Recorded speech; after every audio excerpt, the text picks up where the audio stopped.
check this out. BCM Raider here, bringing you another Commander deck tech. Today we're looking at Tex-Anowon, the Rodent Thief. This is a all-in mill rogues build. So, with Tex-Anowon, other rogues will get +1/+1. But the main focus is whenever one or more rogues we control deal combat damage to a player, they're going to mill a card for each 1 damage dealt to them. If a player will mill at least 1 creature card, you get to draw a card.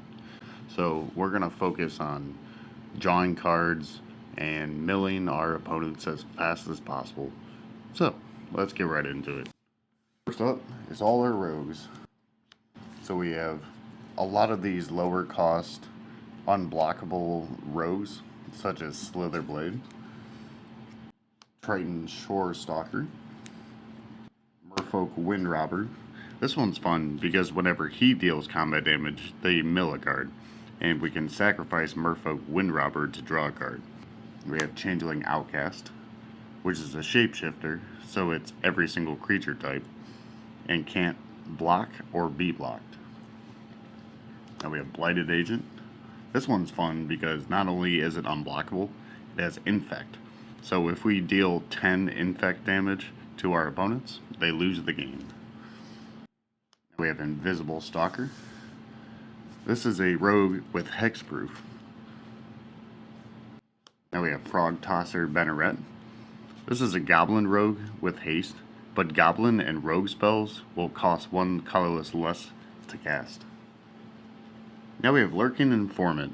This is a fun one because it has a activated ability where we can look at the top card of anybody's library and put that card into their grave. Okay, now we have Una's Blackguard.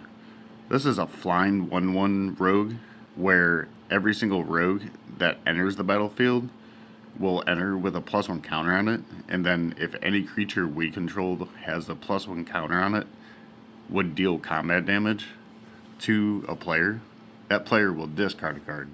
Now we have Notion Thief. This one's very powerful. If a opponent would draw any additional cards, they don't draw the card, but we do. Okay, now we have Rankle, Master of Pranks. This is a 3/3 flying rogue with haste, and whenever Rankle deals combat damage, we can choose to have every player discard a card, lose 1 life and draw a card, or sacrifice a creature. Now we have Sorin Thought Thief.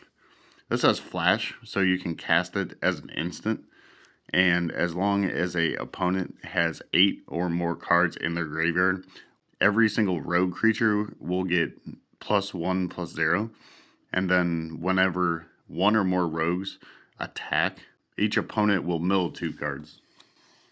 Now we have Sig River Cutthroat. At the beginning of every single end step, if a opponent lost 3 or more life, we get to draw a card. Now we have the Mind Skinner. This one's really cool. If a source we control would deal damage to an opponent, that damage is prevented and they mill that many cards. He's kind of like a Glimpse the Unthinkable with legs. It's a very scary card. Now we have Thada Adel. If Thada Adel deals combat damage, we get to search their library for any artifact and exile it. And until end of turn, we can play that artifact. Now we have Fairy Mastermind. Whenever any opponent draws their second card, we get to draw a card. Or we can pay 4, and each player will draw a card. Now we have Stink Drinker Bandit. Whenever any rogue attacks and isn't blocked, it'll get +2/+1. Now we have some creatures that aren't rogues, but are going to synergize very well with what we're doing. So we have Ruin Crab. This has landfall, so whenever any land enters the battlefield under our control, each opponent is going to mill 3 cards. Now we have Dustmantle Guildmage. He has 2 separate activated abilities, where whenever any card is put into a opponent's graveyard, they're going to lose 1 life. And we can force them to mill 2 cards.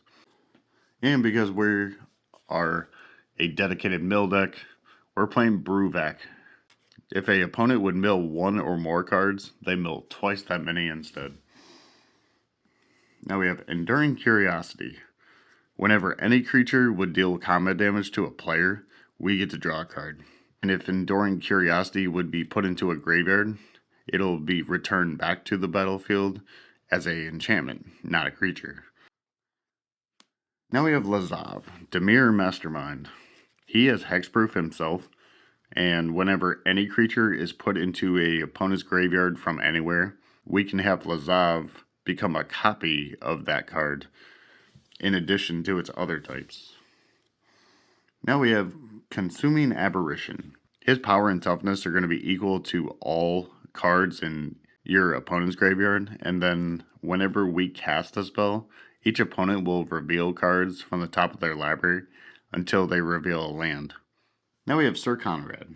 So whenever another creature is put into a graveyard, or is put into a graveyard from anywhere other than the battlefield, or leaves a graveyard, Sir Conrad is going to deal 1 damage to each opponent.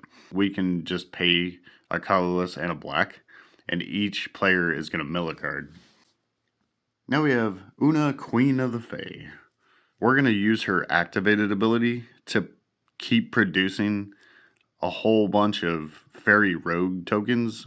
It will also exile cards from the top of their library.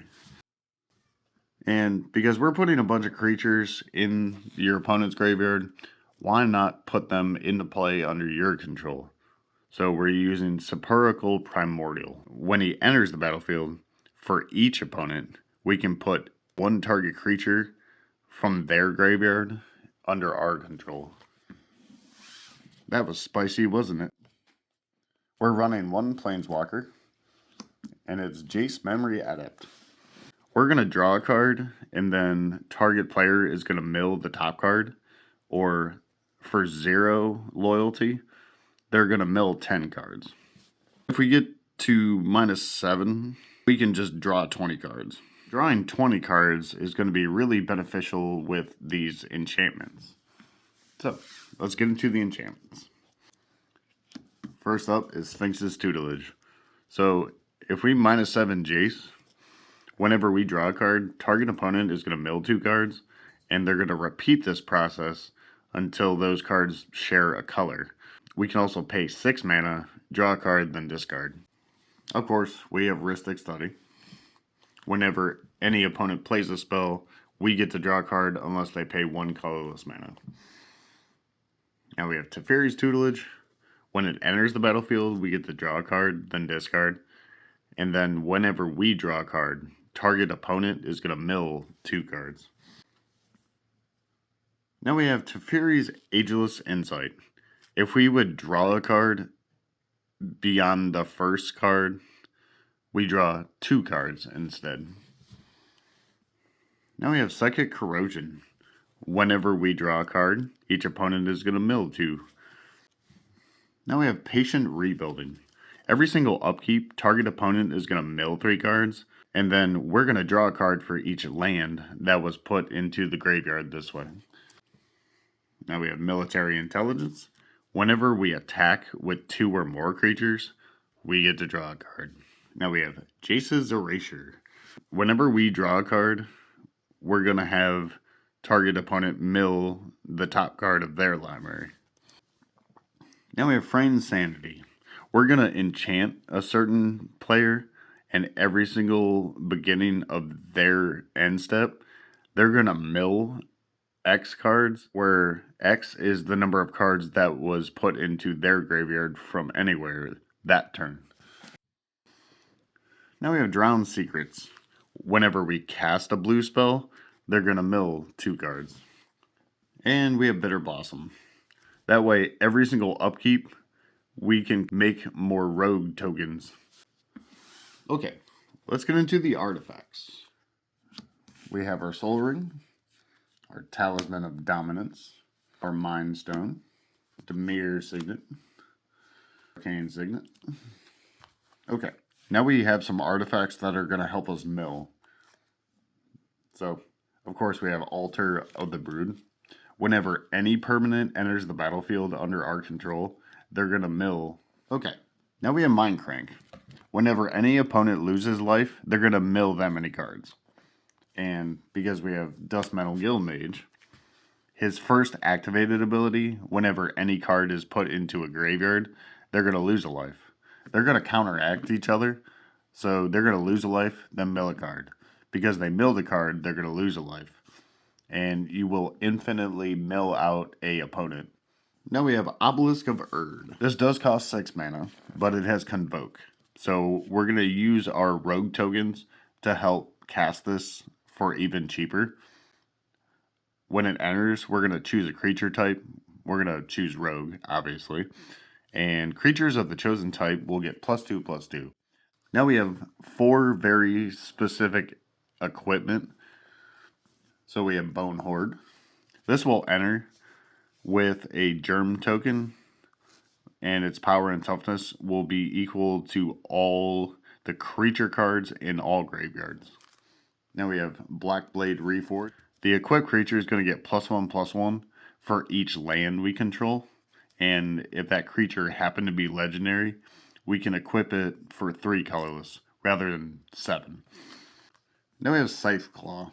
This is another living weapon, so it'll enter with a germ token attached to it. The equipped creature is going to get +1/+1. And then whenever the equipped creature deals combat damage to a player, that player is going to lose half their life, rounded up. And we have Trepidation Blade. Whenever the equipped creature attacks, the defending player is going to reveal cards until they reveal a land. Those cards are going to be put into the graveyard, and then that creature will get +1/+0 for each card revealed this way. Okay, let's get into the instance. We have Blue Sun Zenith. We can target ourselves to draw as many cards as possible to trigger all these enchantments that will mill our opponents. Or if your opponents don't have that many cards left in their library, you can force them to draw the remainder of their library and lose the game that way. We have Counterspell. Now we have Deprive. This is a very certain counterspell because as a additional cost, we're going to return a land back to our hand. This was primarily here just for triggering the landfall of the Ruin Crab. And we have Psychic Strike. So we're going to counter the spell, and then its controller is going to mill 2. Now we have Drown in Dreams. This is a very powerful X spell, but it gets even better if we control our commander.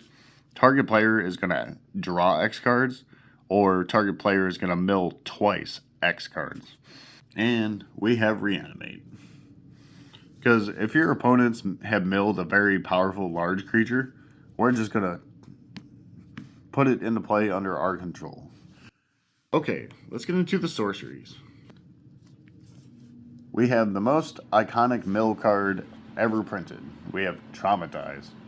Target player is going to mill half their cards rounded down. Now we have Tasha's Hideous Laughter.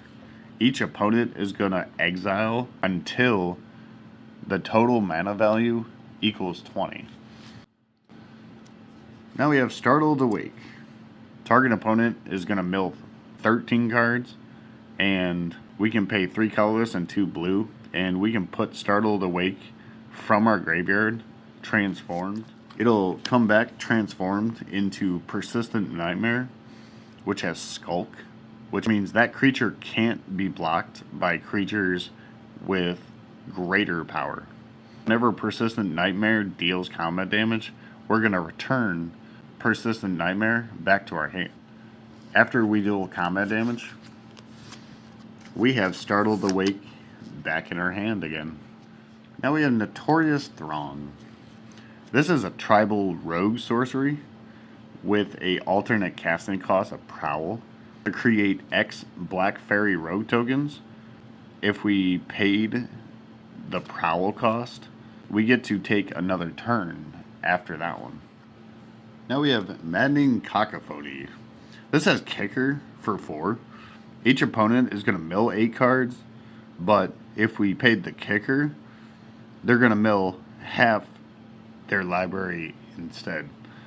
And of course, we have the iconic Glimpse the Unthinkable. Target player is going to mill 10 cards. Now we have Fractured Sanity. Each opponent is going to mill 14 cards. This also has cycling, so if we really need to cycle it, when we do, each opponent's going to mill 4 cards. And we have Distant Melody. We're going to choose a creature type, and we're going to draw a card for each permanent of the chosen type. Now we have some reanimation spells. So we have Endless Obedience. This does cost 6 mana, but it does have Convoke. We're going to put any creature from any graveyard into play under our control. Now we have Breach the Multiverse. This one's fun because each player is going to mill 10, and then for each player, we're going to put a creature or planeswalker from among those into play under our control. Now we have a very one-sided mass removal. We're going to keep every single creature that we have on the board, and we're going to destroy every other creature and planeswalker, and that seems really good. Okay, let's get into the land base. We have our command tower, our polluted delta, our undercity sewers as our surveil land. We have Sunken Hollow, Gloom Lake Verge. We have our Scryland with Temple of Deceit. Now we have Restless Reef. This one's fun because we can activate it. It'll become a 4/4 shark creature with Death Touch, but when that creature attacks, target player is going to mill 4 cards. Now we have our Cerulean with Dimir Aqueduct. Now we have Dismal Backwater. We have our Gilgate, Submerged Boneyard, Jawar Isle Refuge. Now we have Clearwater Pathway. This will give us the choice of either blue mana or black mana. Now we have Halmar Depths. This is going to help us arrange the top 3 cards. That way we can draw into the spell we really want. Now we have Mystic Sanctuary. This one's really powerful. As long as we control 3 islands, it'll enter untapped, and if Mystic Sanctuary enters untapped, we can put an instant and sorcery from our graveyard back on top of our library. Now we have Witch's Cottage. This one's fun. When it enters untapped, we can put a creature card back on top of our library. Now we have Bojuka Bog. Because some decks rely on their graveyard. Now we have Dust Mantle.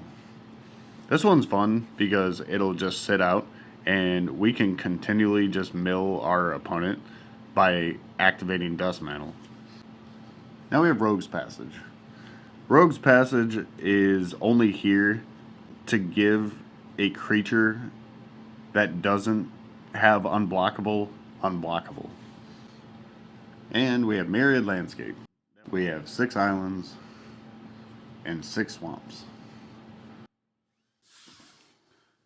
And that was the Commander deck tech for Tex-Anowon, the Ruined Thief. I really hope you guys enjoyed this Dimir Rogue's Turbo Mill deck. This deck is really fun to play, and it can be very mean and kind of anger your opponents, but it's really fun. So I'll provide the entire deck list with the link to Moxfield in the comments below. So if you guys have any suggestions on how to fine tune this a little bit to make it a little faster or a little more powerful, leave those in the comment below. And be sure to like, comment, subscribe, and I'll see you guys in the next one.